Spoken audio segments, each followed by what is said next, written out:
Alright, so welcome to the PixHawk Mission Planner project for UAS 241. So let's jump right into it. So today's mission, there is a local RC airfield that is hosting a major aerobatic competition. Super huge, worldwide, crazy. You got paparazzi, you got celebrities, insane. Okay. So Amazon would like to sponsor the event and have advertising there. And you have been hired by the RC Club to fly your automated aircraft 20 banner for Amazon during the event. So the plan is you will take off and you will banner tow with your automated drone as part of the whole RC experience and kind of, Amazon working with automated drones more that they want that. Since you are so good and so amazing at what you do, Amazon will pay you $200 million to do this because they just got money to throw left and right. All right, so there's the mission. This is the airfield. So Ronnie School Road. So it's south of Traverse City. So yeah, local.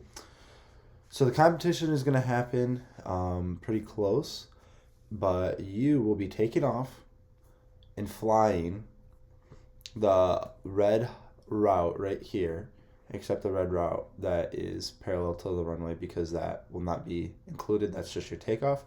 And you'll be flying at 350 feet and well beyond where they will be flying. Now, why aren't we going behind? Why aren't we making this a perfect rectangle? Well, all the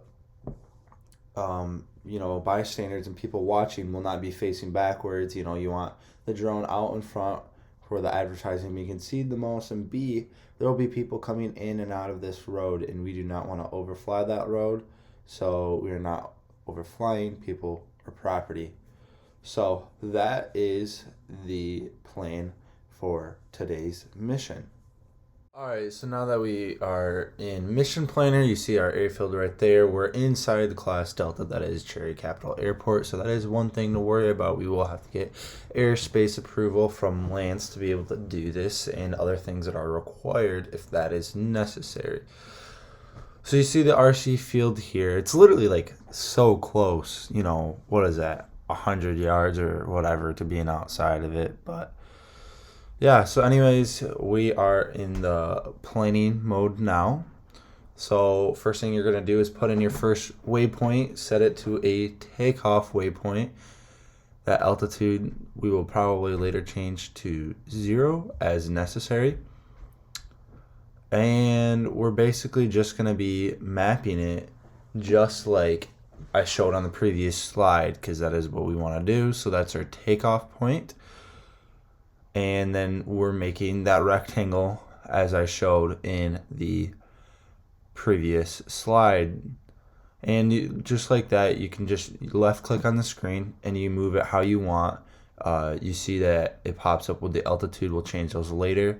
And the commands. So commands is a waypoint that it's going to fly. You can change that to a takeoff like I already did for the first one. Later we'll change one to a land and have a step down so that it's not going from 100 feet right to a 0 feet for the land. You see me making part of the rectangle right here. And basically you just kind of map your area that you want to fly, move it as necessary, and make sure that you're not going to run into any obstacles. You see that on the top far side from 3 to 4, making sure it's inside of those trees because frankly, I don't know how high those trees are and I just kind of want to stay, this side of them. I know for sure that the trees that I'm flying over from 3 to 4 on that short little line separating the two farm fields are low enough that the altitude that we will later get to that we're going to fly at will be, that altitude will be higher than the tree line. Alright, so you see me adding in more points right here, 6, 7, 8, 9, kind of like a little loop. Here's where it gets a little tricky, so we have our loop perfect, just back and forth once. Well, you don't want to do it once and then land, but you also don't want to have to keep on adding points among points among points. So that's where you see me in waypoint 11 do jump. So this is going to jump me from waypoint 10 to waypoint 2. And the repeat is how many times is it going to do that?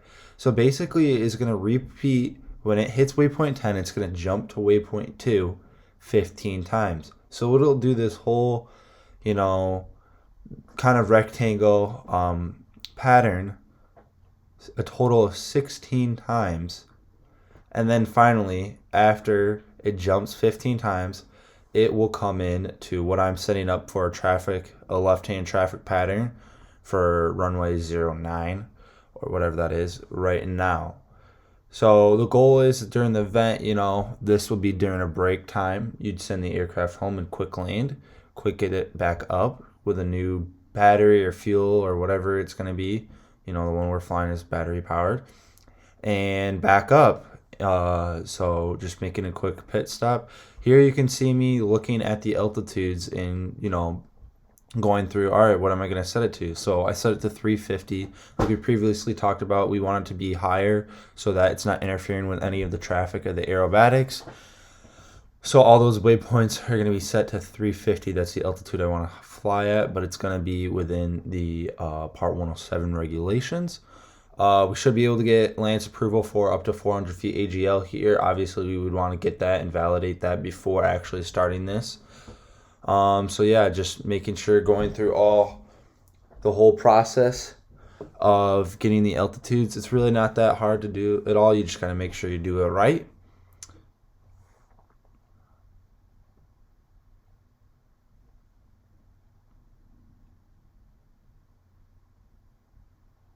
So here you see me now looking at the traffic pattern. So we don't want to go from, churning final at 350 feet AGL to 0 at the land.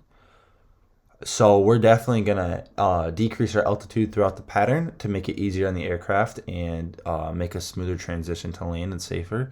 So you see me adding in waypoint 12. All right, instead of 350, we're going to change it to 250 and, slowly step it down. Obviously, you see on final, I don't just go final right to the land point. I have a couple additional waypoints in there for more step down altitudes for it to hit so that I'm putting in more of a smooth transition on the final phase of flight, especially.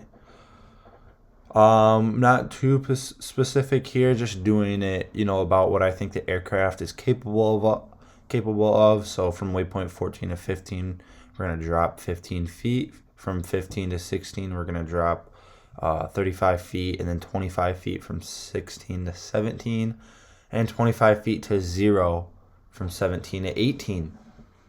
So that's basically it for kind of setting it up. Obviously, now you would connect the aircraft.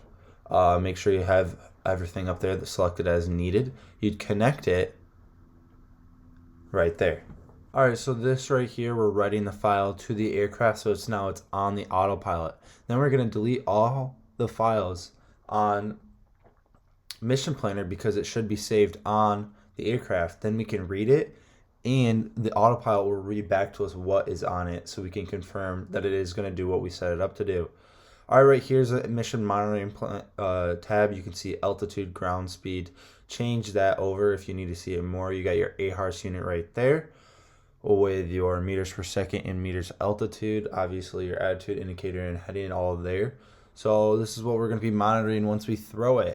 All right, so next we're going to talk about some risk mitigation and how exactly this operation is going to work. So first we'll start with risk mitigation, and the first and foremost thing about that is going to be using a checklist. Use a checklist for your pre-flight, in-flight, before and after flight. All right, site analysis. All these things are going to be on your checklist, and you're going to want to go through it thoroughly, step by step, and check to make sure you're doing everything right.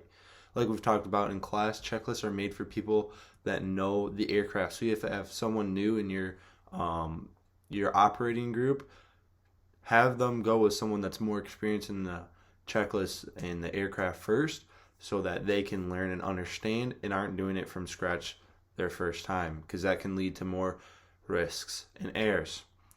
Second thing, super easy to do, call outs, takeoff, landing, lost comms, spooling up, taxiing out, things like that, to make sure that there is clear, concise communication with everybody in the environment.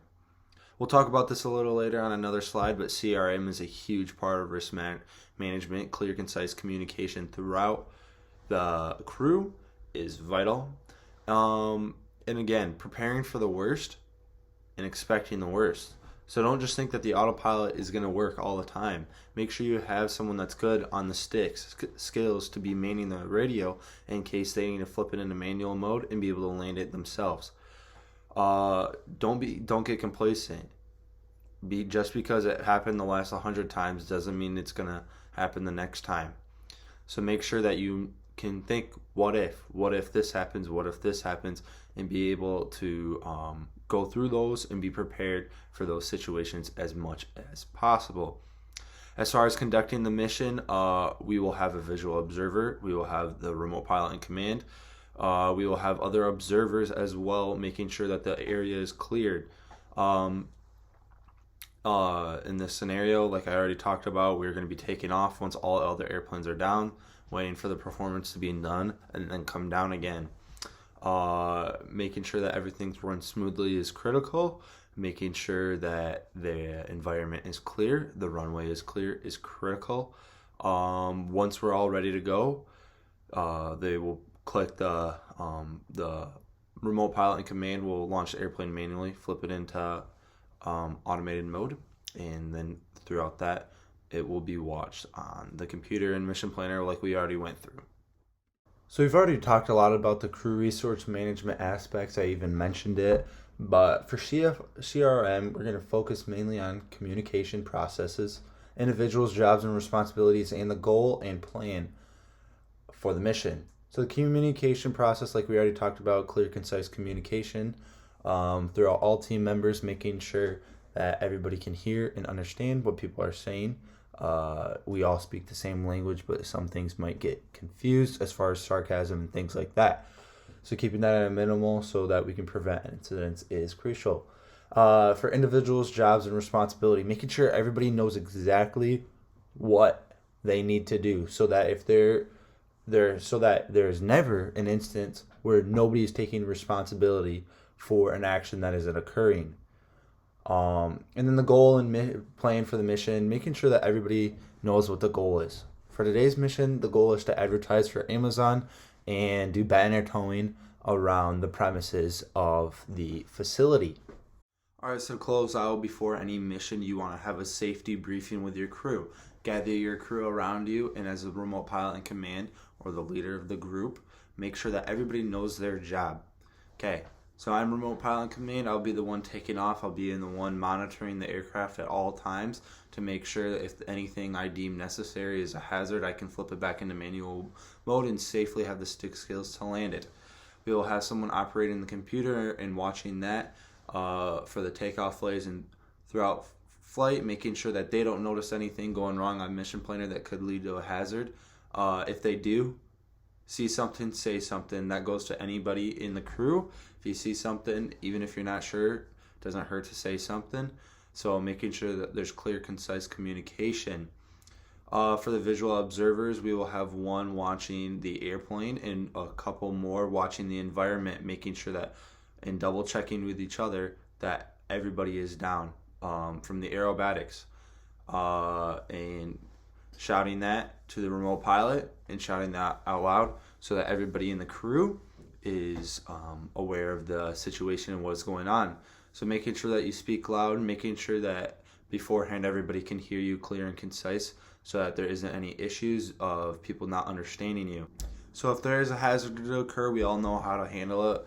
We're all gonna first protect any people or property that are injured, and if deemed necessary, call 911. We have the fire extinguishers and the buckets to extinguish anything if necessary. If there is a fire to occur, first aid's back in the clubhouse, and make sure that you are aware and of your surroundings, and if anything goes wrong, say something and act as fast as possible. So let's get this mission started.